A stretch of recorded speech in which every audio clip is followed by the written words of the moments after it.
नमस्कार। आज एक विषय है कि मनुष्य का जो समाज है उसमें संगठन की आवश्यकता क्यों है और कौन से तरीके आज व्यवस्था को प्रभावित कर रहे हैं।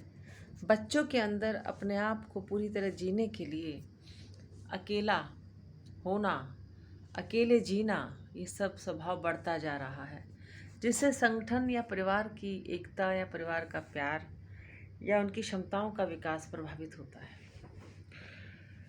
आखिर हम किस तरफ और क्यों जा रहे हैं? हमारी खुशियाँ किन बातों में है और किन बातों में हम पाने के बाद भी खो रहे हैं? बहुत अच्छी लाइन मैंने अभी पढ़ी है कि संगठन की आवश्यकता क्यों, प्रेम की आवश्यकता क्यों, एक मनुष्य सिर्फ कुत्तों के सहारे जीने की इच्छा क्यों व्यक्त कर रहा है, वो दूसरे मनुष्य को अभिव्यक्त होते हुए बर्दाश्त क्यों नहीं कर सकता, वो तर्क क्यों नहीं कर सकता, वो संवाद क्यों नहीं कर सकता। आज YouTube पर हम अभिव्यक्त होकर बहुत सारा पैसा कमाकर किन के साथ जीना चाहते हैं, किन लोगों के साथ हम अपनी ज़िंदगी की खुशियाँ बांटना चाहते हैं, या हमारे पास दोस्त भी सिर्फ टेम्परेरी होने लगे हैं।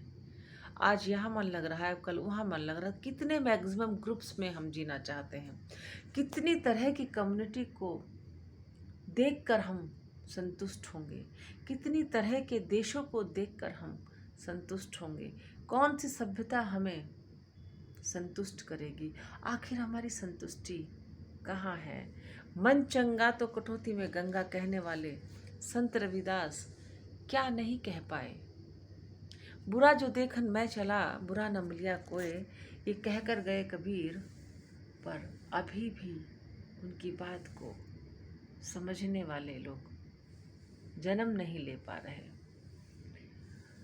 हम मनसा वाचा कर्मणा एक नहीं हो पा रहे। मन से किसी चीज़ को समझ लेते हैं तो कर्म में नहीं आ पाती, कर्म में आती है तो वाणी में कहीं बिखर जाते हैं, वाणी में आती है तो कर्म में बिखर जाते हैं।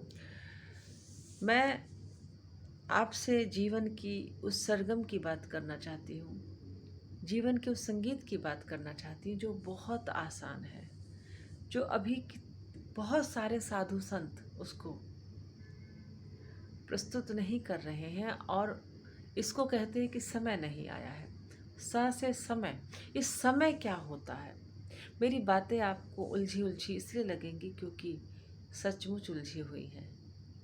मैं सचमुच उलझी हुई हूँ, लेकिन एक उलझा हुआ गोला एक नारी सुलझा लेती है पेशेंस के साथ, जब वो कुछ बुनने बैठती है।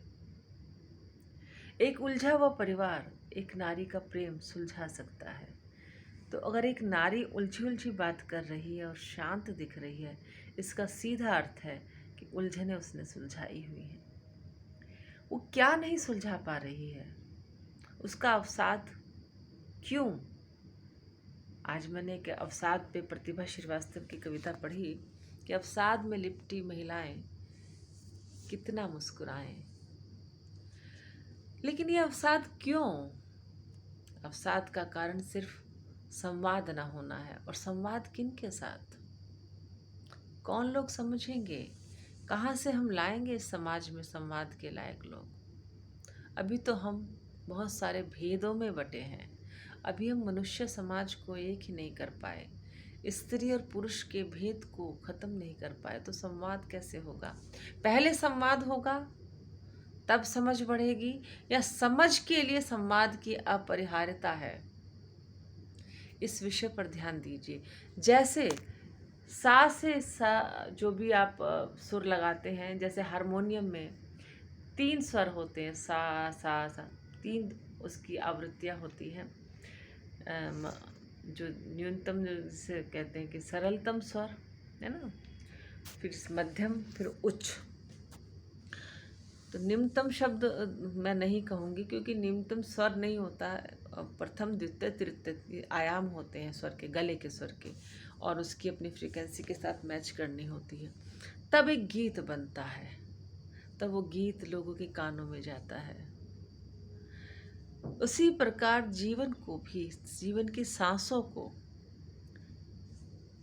को शब्दों के माध्यम से हम दूसरे मनुष्य के साथ जब स्वर हमारा जुड़ता है, चाहे वो व्यक्ति मेटलिस्टिक हो, जैसे हमारा मेटल से बनी हुई हमारे वाद्य यंत्र होते हैं, मनुष्य के अंदर का स्वर और मेटलिस्टिक वाद्य यंत्रों में हम संगीत बनाते हैं ना, ऐसे ही जीवन का संगीत हम बना सकते हैं।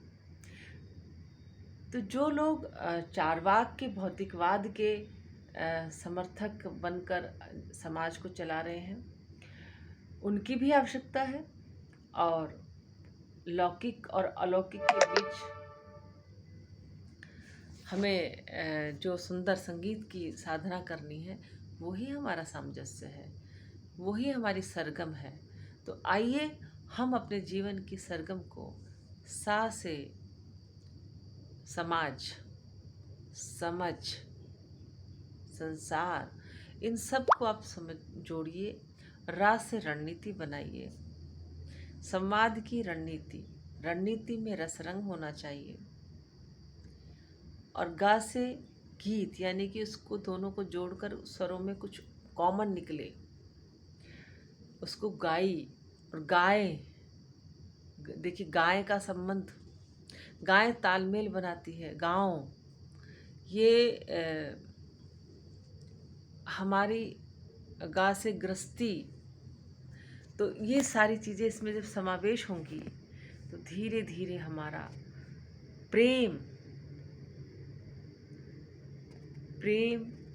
और माँ से महत्वाकांक्षाएं प्रेम से जुड़ी होंगी। माँ की ममता प्रेम के साथ परिवार को प्रगति के पथ पर आगे बढ़ाएगी। ये जीवन की सरगम के कुछ स्वर हैं जिनको हम इतना पहले सीख लें तो हमारे पास आगे धा से धर्म, धा से धन, धा से धंधा, धा से ध्वनि, और ज़्यादा रिसर्च वर्क हम कर पाएंगे। प्रैक्टिकली अगर हम देखें, प्रयोगात्मक तरीके से अगर देखें, तो जीवन को समझना एक आनंद की अनुभूति करना है, परंतु इस आनंद की अनुभूति की तरफ जाने के बजाय हम माँ से मौन में भी जाएंगे अगर, तो भी हम आनंद की ओर पहुँचेंगे। मौन से सारी चीज़ें समझ में आती हैं, लेकिन दिक्कत ये है कि हम एक दूसरे के स्वर को सुनकर घृणा करने की बात करते हैं। घृणा शब्द इस सरगम में नहीं है, घा स्वर नहीं है, धा है। घा में कुछ जुड़ता नहीं है, घा, लेकिन धा में जीभ जुड़ती है, सा कहीं जुड़ाव महसूस होता है, रा, ठीक है, माँ, पा, धा कहीं जुड़ता है। तो कोशिश करिए कि इन स्वर के पीछे छिपे हुए संदेश को, सा से संदेश, संप्रेक्षण, सा से, तो संगीत को अगर हमने अपने भीतर उतरने दिया, बाह्य संगीत को सुनकर, तो जीवन एक सुपथ पर चलने लायक होगा, योग्य होगा, पात्रता होगी, और तब समस्याओं से समाधान की ओर हम ज़रूर बढ़ेंगे। आइए अपने जीवन के संगीत की सुरमाला बनाएं, स्वरमाला बनाएं, संगीत बनाएं, जीवन की सरगम बनाएं। नमस्कार, जय भारत, जय हिंद।